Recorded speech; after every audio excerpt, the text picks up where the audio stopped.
Good morning, good morning, good morning. Welcome to the Get Rich 101 show. Get Rich 101. So I'm your host, I'm Sekou Wrights, and today we got a special guest. In case you missed the intro, we got a special guest and a special new segment today. So welcome, welcome. I'm gonna give her a drum roll. Welcome, Speaking.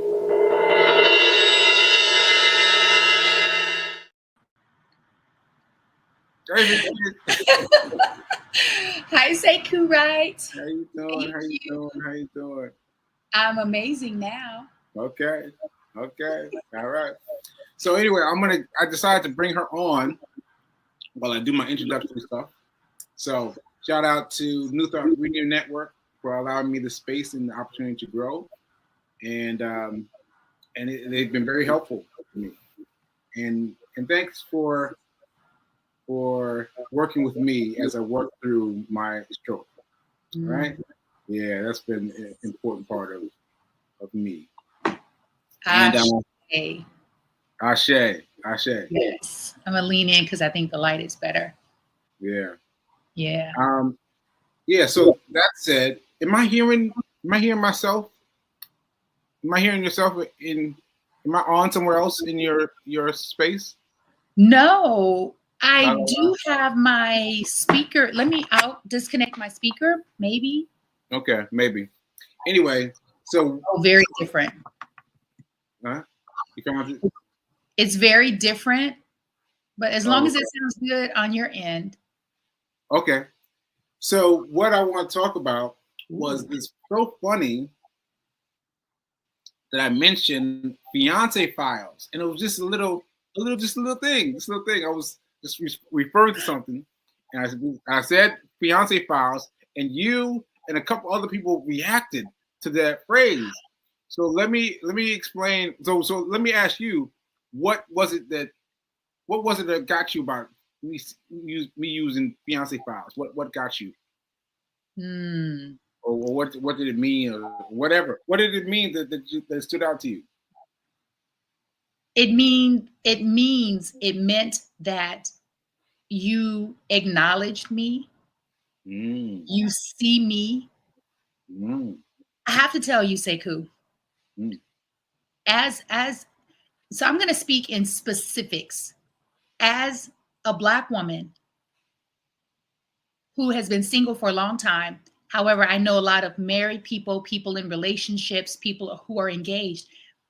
In the past, I feel like there's a shift. However, in the past, oftentimes I would know that a man is married, in a relationship, engaged, yet he wasn't acknowledging it in public or in the social media space. And so whenever I would encounter, especially a Black man who would acknowledge his significant other, I had so much respect for him because it spoke volumes about the respect that he has for his partner. When you said fiance files, I mean, for me, it was just, again, I felt acknowledged, I felt seen, and really valued by you. Yeah, that's what it was for me. Wow. I'm so glad I asked. I'm so glad I asked to get that full response. Is really, really key. And apparently it resonated that way for other people. So it resonated that way for Corby Marks. Oh, really? Yeah, Corby was like, what's fiance files? I was like, nothing. I just was using the term. He was like, no. You wait, what do you say? Wait a minute. I wrote it down. I copied and pasted it. It says you can factor it into a financial literacy. Right? He said you can factor it into financial literacy. Right? Okay.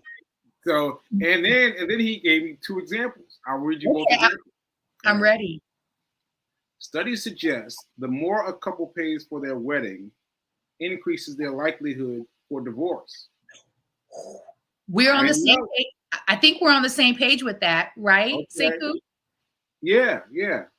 The less they pay for their wedding, the more likely they are that their marriage will last. It says, but they cannot figure out why this is. Now, let me just say to the people that are watching, we have not researched this. We just talk about what Corby wrote. Like, I'm sure he researched it, but we've not researched it yet. I haven't done any Googling, but we should Google this and have something to say about it. Yes, and that ought to be a part of Fiance Files.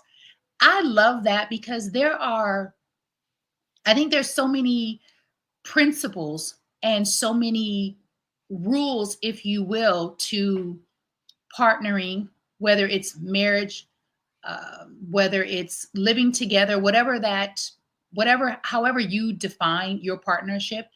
And so I think it's good to go down the rabbit hole and also seek the counsel of others. Firstly, seek the counsel of God and yourself, because everyone has an opinion, a thought, and that's why we're here, because we want to hear from people. However, the ultimate decision about how we choose to live this next chapter of our lives is up to Sekou and Fee. Yeah, that's good. That's good. And you know what I just thought of? I am about to turn this into a financial literacy show right now by changing the background to da, da, da, da, da. Yeah. Oh, I love it. Oh, and I like how the yellow. Oh, yeah. That's nice. That's nice. Yeah. All right, so he gave me 2 entries. Here's the second one. Okay. You can dive into how much you paid for Fee's Moissanite engagement ring versus how much that same ring would have cost if it was a diamond ring. Yes. Right? That's good, Sekou. That's really good. I love that because I had not thought about that. I just liked, again, I liked the title, Fiance Files, and I liked how it made me feel. Again, appreciated, valued, and seen. Every woman needs that, not just from her partner, but in the world, from her girlfriends, her homegirls, from her siblings, her family. And I think every man needs that as well.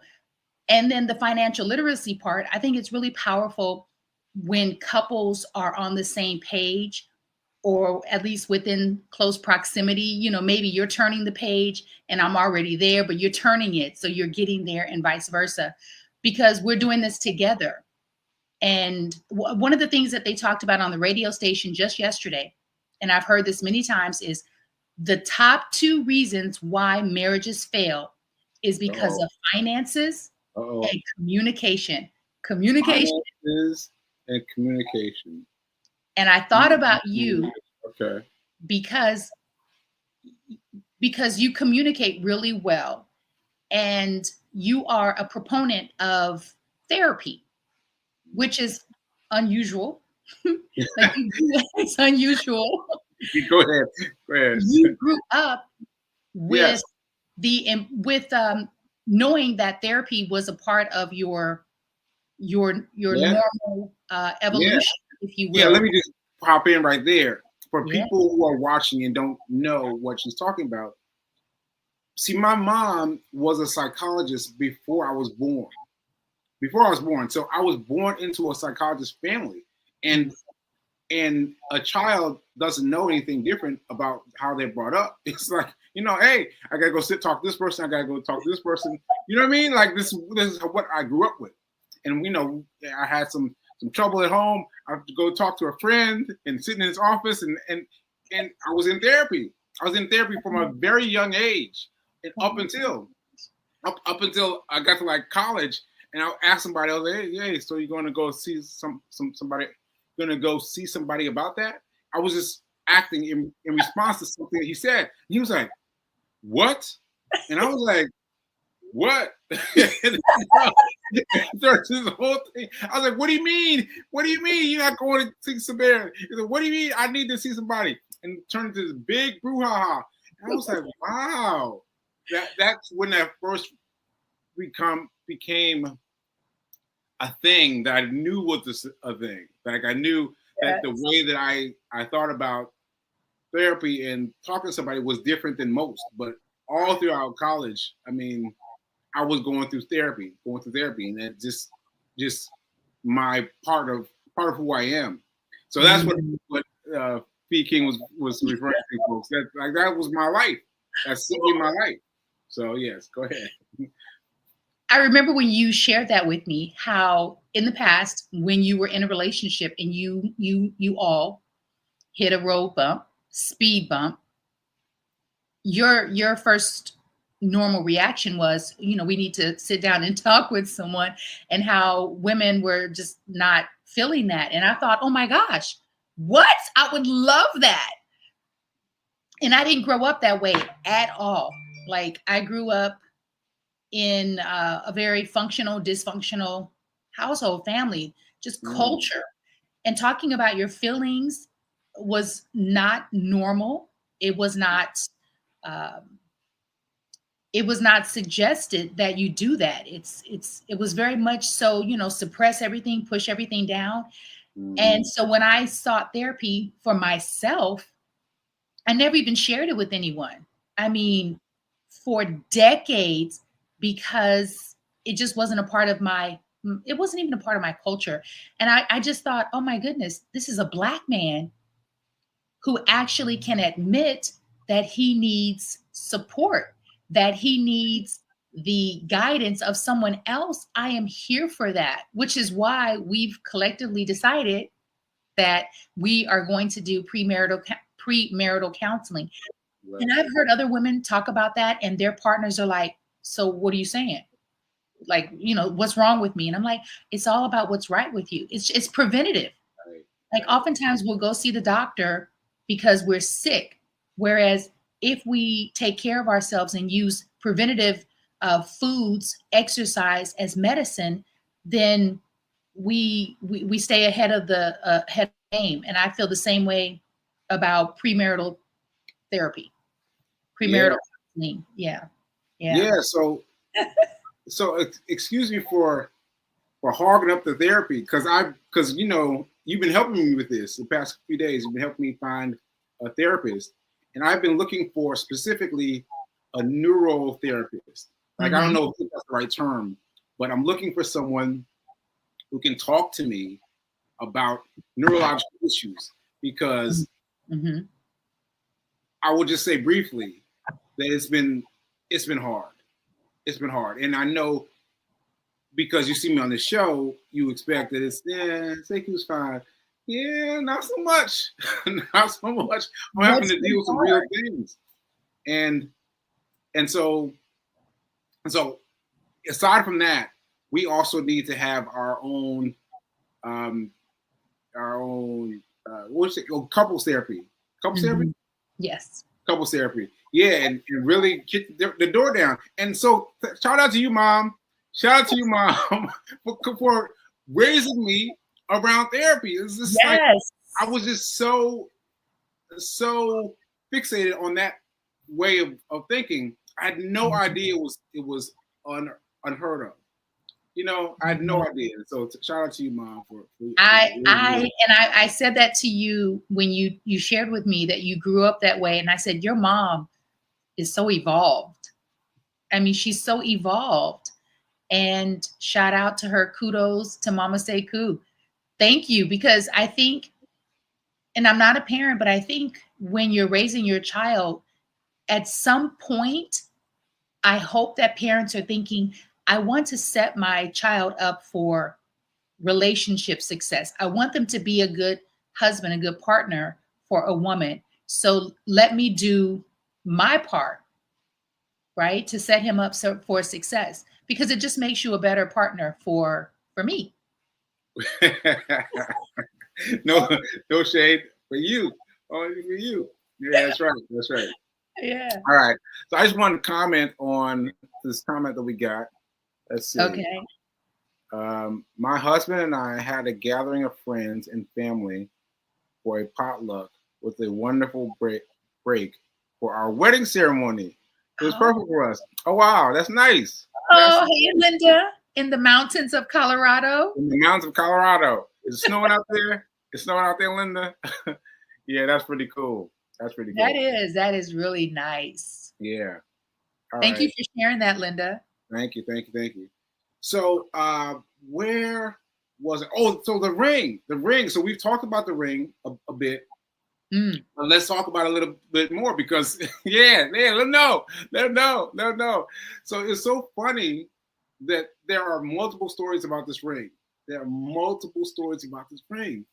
So the first is the one that just came up recently. So we haven't talked about this one on social media yet. Right? So that ring that Shafi King just showed you is my second ring. It's a second ring. It's a second ring.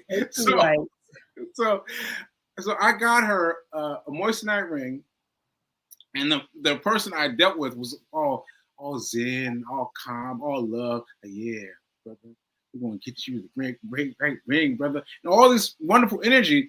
And then she vanished. The closer we got to the marathon, I was like, "Yo, when are you gonna send a ring? When are you gonna send a ring?" And I kept asking, and no response.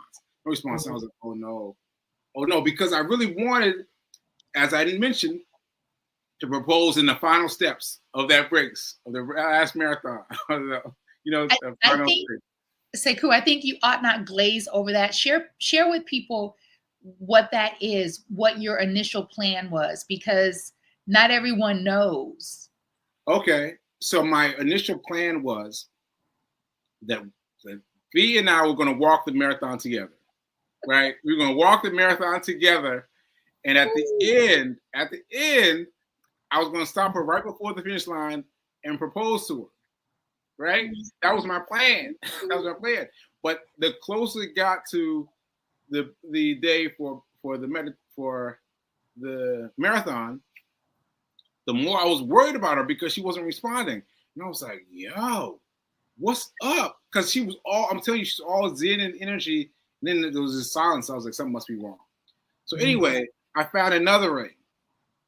I got another ring. And don't you know that new ring, the one that you're wearing, is perfect. It's perfect. So much so that when I got the ring that I ordered, it wouldn't even have fit. It would not even have fit. Like if I'd waited to get the ring at the right time, it wouldn't even have fit. And so I appreciate the Lord for looking out for me, for showing me the right ring, to get the right ring. And so that's what happened. I mean, for those of you that don't know, V King left the race around mile 15, right? Mile 15? 15? Yeah. And I was like, what am I going to do? What am I going to do with this ring? Because I had the ring in my pocket. As I was walking, I was like, oh my goodness. So when Rev Mel joined me, I was like really distracted. I was really distracted. It was just her and me talking. Everyone was gone. Everyone was gone in that section. It was dark. The cleaning crew was out there. I was like, y'all are so rude. We are still in a race. Yeah. The trucks were saying, get out the way, like all that. Yeah. Anyway, I don't want to take up too much time, but that was a really interesting period of time. So that ring that she's wearing right now is her second ring. Yeah. And so listen, fam, Sekou and I have been doing, we are in a long distance relationship. I was just in New York City for New Year's Eve. I saw this box that said, what is the name of the company, Sekou? Pretty something pretty? I don't even know, but it says something pretty something. It's a jewelry box, like a ring box. And I was like, wait a minute. I was like, what is this?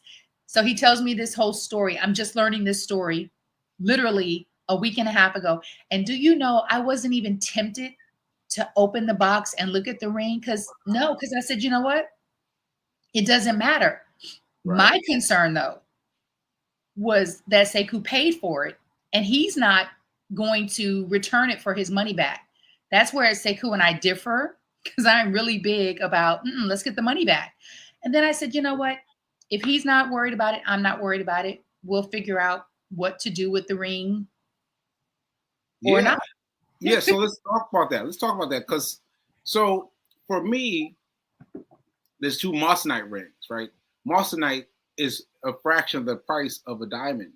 Now, if this was a diamond ring, I'd be like, hey, man, I'm gonna need that money back. I'm gonna need that money back, right? But it was a moissanite ring, and so I kept it as a reminder.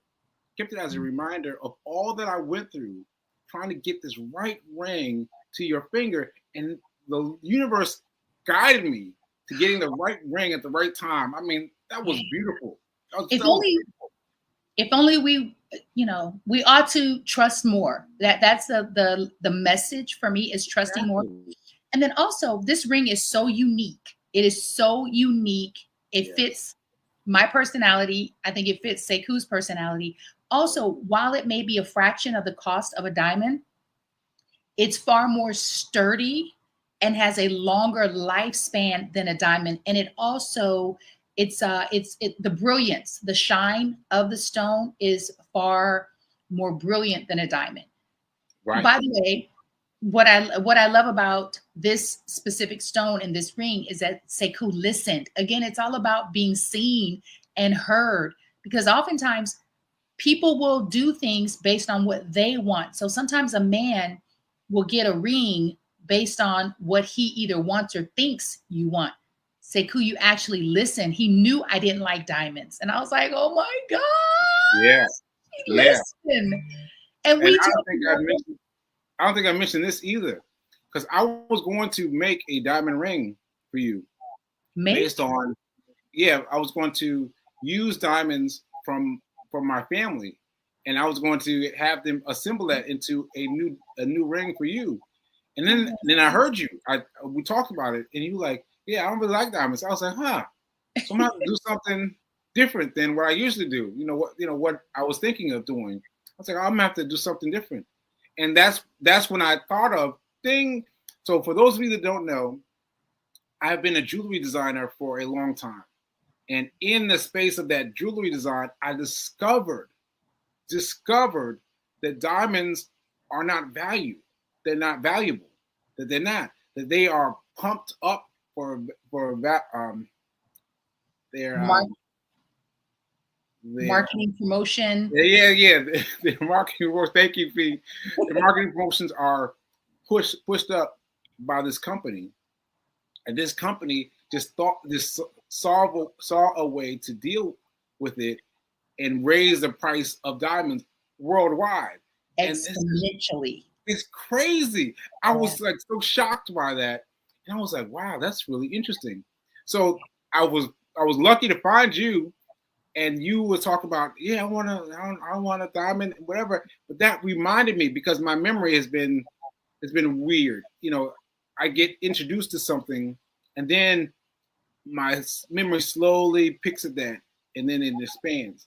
Mm-hmm. So you mentioning that got me into moissanite, because I had studied moissanite before, and I was like, oh, wait a minute, that reminds me of moissanite, and that got me back into it. It got me to reach back into those tiny things.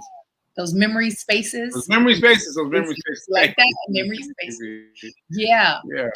And I didn't know that you knew about masonite. First of all, I never heard of masonite until you bought me this ring. Oh, so yeah. You're just getting so many good points. For me, when we talked about rings, which, by the way, y'all, we talked about rings kind of, in my mind, I thought it was just in passing.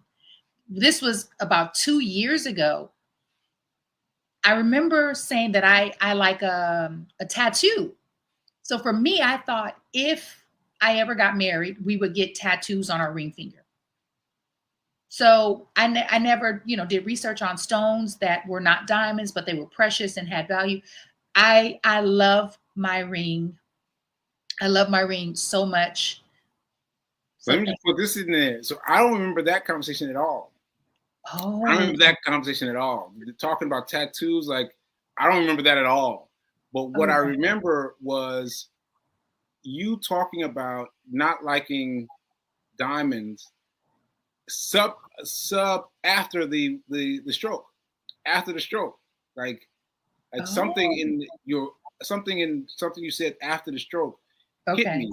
And I focused on that. Focused on she's focused on a ring that's not a diamond, and I focused on that, and then that expanded me to the Masonite and the other things that I knew about the things, because even though we had that group, that gratitude Gratitude. the Mhm. gratitude group, Yeah. my memories of that are still small Yes. compared to my post act my post Short memory. yeah Yeah. my Yeah.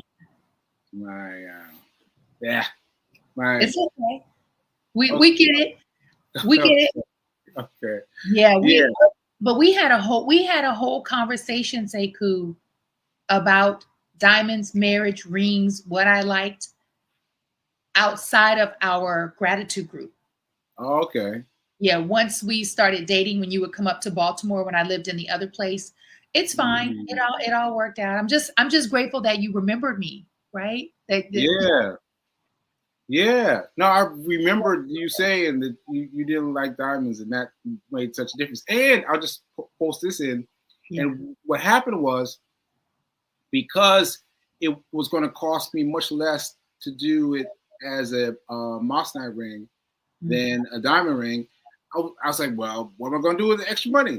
And I got you your laptop, because you were looking for a laptop right there. And I was like, well, sure, let me use their money for a laptop. And that was right on time for you to receive your laptop, right?